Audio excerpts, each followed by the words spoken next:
Welcome to the Mattoon Community Unit School District 2 mobile application. Upon downloading, this will keep you up to date with all of the different things happening within our district.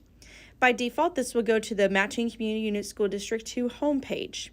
If you have students in different buildings, you could go to the bottom right-hand corner, go to My Schools, and select the different schools that you would like to subscribe to. You will want to click Done to save those changes.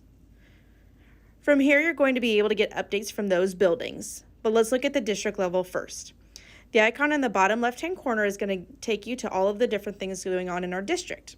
The feed will be like a live news feed, like you would see on Facebook. These are going to be short tidbits of information to get out to you.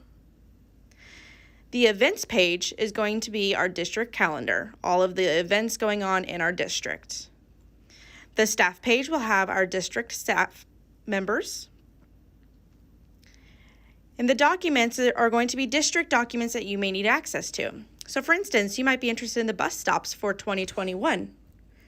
You can click on the bus stops and then click on the PDF, and this is going to open directly in the app. You won't have to be taken anywhere else. You can view all that information directly in the app. The notifications will be if you have subscribed to any bell notifications for that building.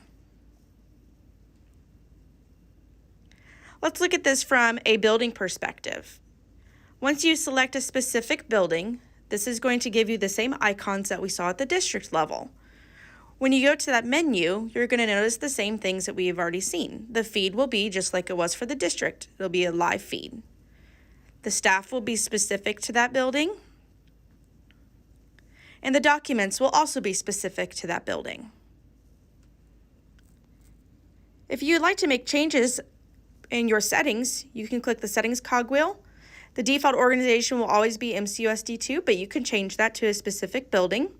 This is where you can also add additional schools.